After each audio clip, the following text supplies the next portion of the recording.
Hi, and welcome back to another Wednesday car conversation, you guys. So I am all set. I have my cup. I think I showed this to you guys before. It just says Planner Friends make the best friends. Love this cup. Got it from Michael's. I'm going to take a little sip. And now we're ready to jump into today's topic. Today's topic is, where is your focus? Where is your focus? See, because your energy goes where your focus is. I don't know if you guys know that or not, but your energy goes where your focus is. Let me give you a perfect example.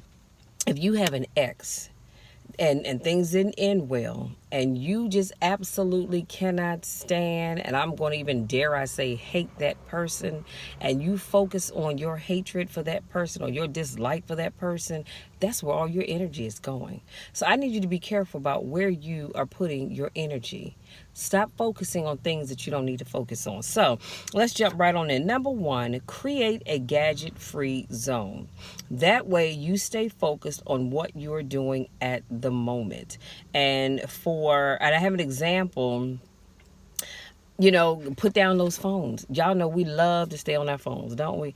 I don't know about you all, but I'm not even going to lie. I wake up in the morning, and the first thing I do is say my prayers. I thank God for waking me up in my right mind. I thank God for waking me up with activity in my limbs. I thank God for allowing me to wake up and see another day. I thank God for waking me up with a roof over my head and food on my table and a job that I can log into. I thank God for all of that. I thank God for the people in my life. I send out my prayers for those that are going through stuff. And then as soon as I'm done with that, I say, all right, Lord, thank you. I believe it and I receive it in the name of Jesus. The first thing I do is reach over and pick up my cell phone.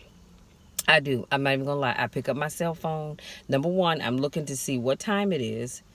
And unless I look on my watch, because sometimes I do look at my watch to see what time it is, but most times I just look at my cell phone. So I look to see what time it is, and or I am looking to see what the weather's going to be for that day, because that is very important. And then I go and for me, let me just say this, I prepare the night before my post for the next day.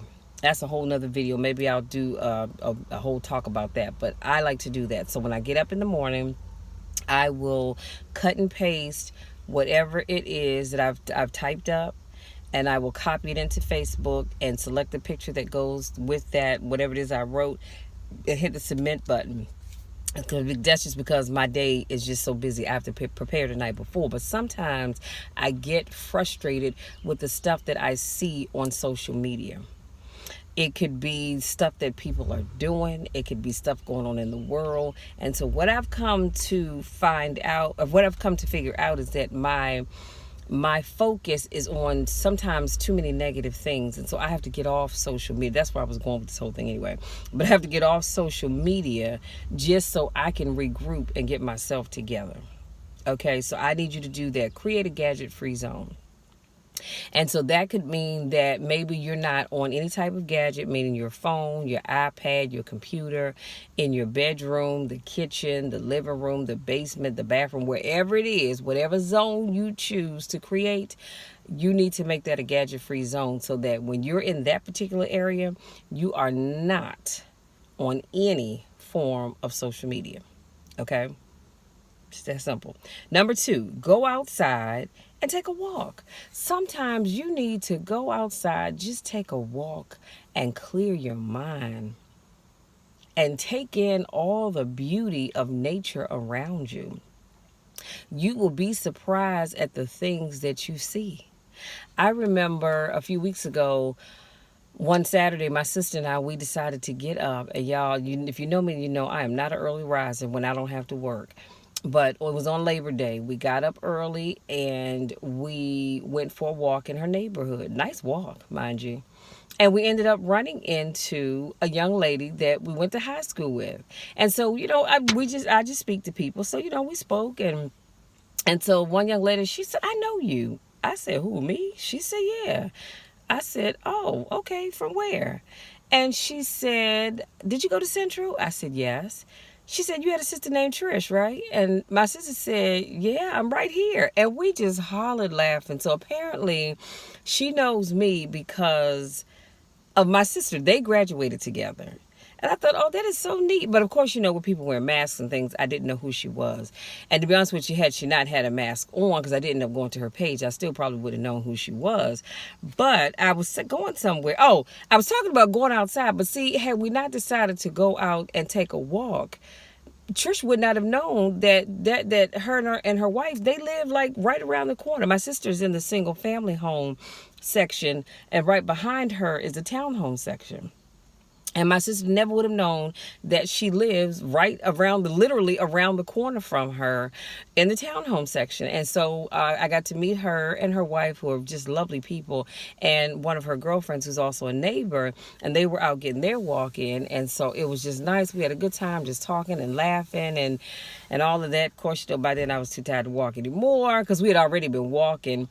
And then we went back to my sister's house. But I said all that to say, if you get outside, you be surprised at who you run into. You'll be surprised at the things that you will discover. You will be surprised at things you'll discover right in your own neighborhood and you didn't even know it was there. Why? Because you're always hopping in your car and driving on down the street. You don't get out and just walk.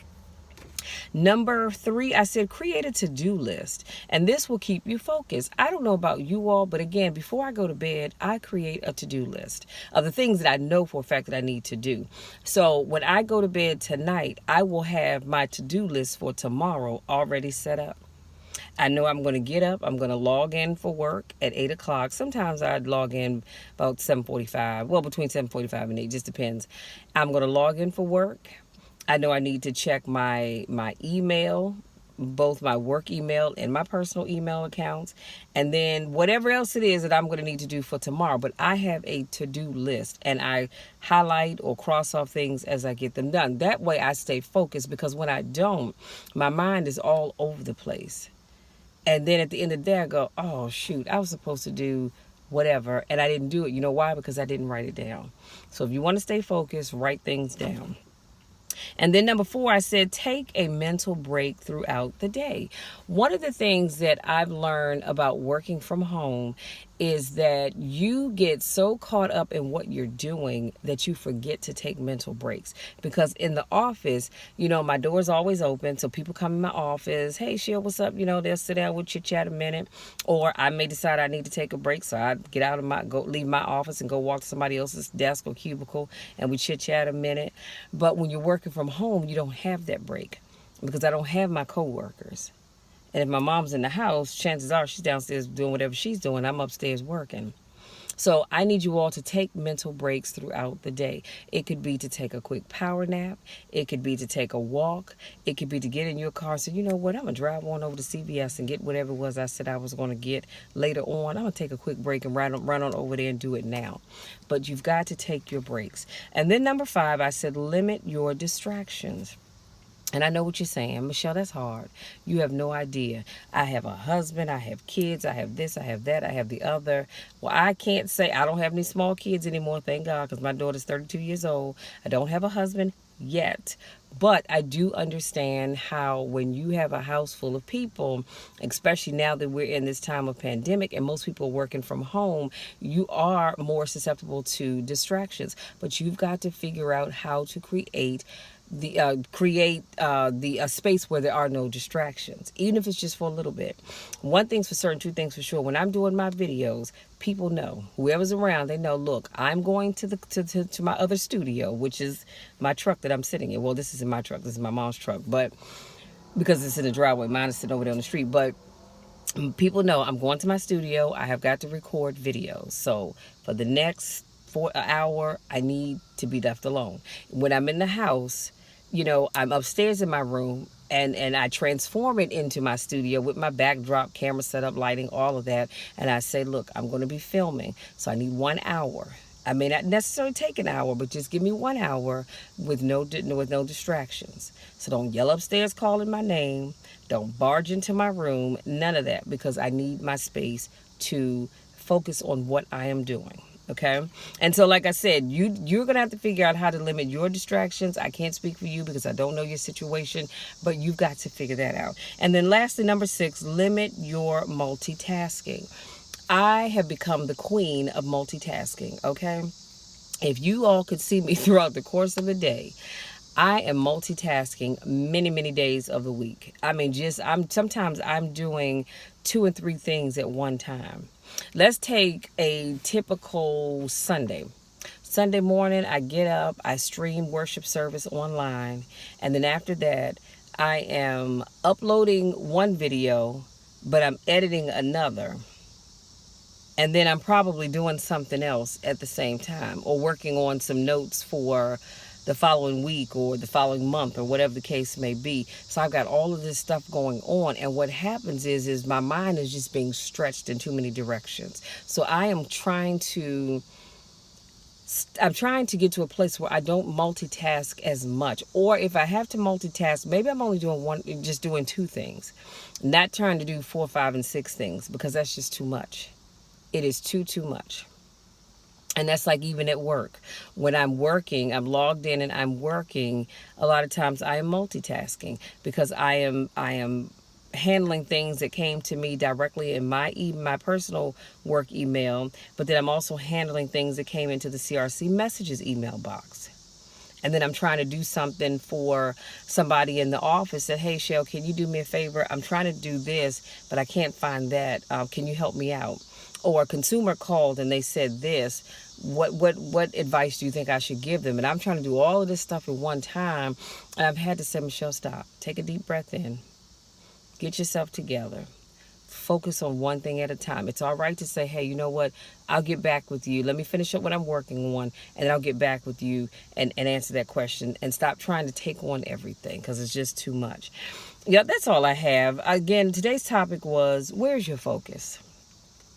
Where is your focus? And I'm going to go and say this. This wasn't in my notes, but I'm going to say this off the cuff. Some of you are not achieving the goals that you want to achieve for yourself because your focus is not there. Your end result, that's not within your focus. You're not you're not even focused on that at all. So I need you all to really think about where your focus is. Because again, remember what I told you, your energy goes where your focus is. If all of your focus is on running behind that man or that woman that's in your life, then your energy is gone. You don't have time to deal with the other stuff in your life because you're too busy expending too much energy on this individual, that individual. Watch where your focus is. So let me do a quick recap, and I promise I'll let you be. So I said, number 1, create a gadget-free zone.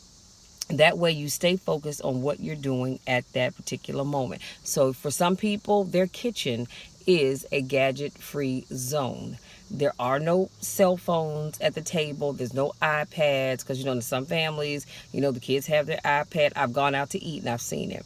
And I understand it's to keep the kids busy, but the kids have their little iPads at the table and they're watching whatever they're watching or playing a game or whatever the case may be. And everybody at the table, their head is down like this and they're on their phone doing something. So have a gadget-free zone. Again, it could be the kitchen. It could be the bathroom, because y'all know, I'm not the only one, and I know it, that you go in that bathroom, you get on that cell phone, and it's a wrap. And you've been in there way long, you planned on being in there, because you're caught up in what you're doing. For me, a lot of times, I use that time to respond to emails, to send out emails, and the time just gets away from me.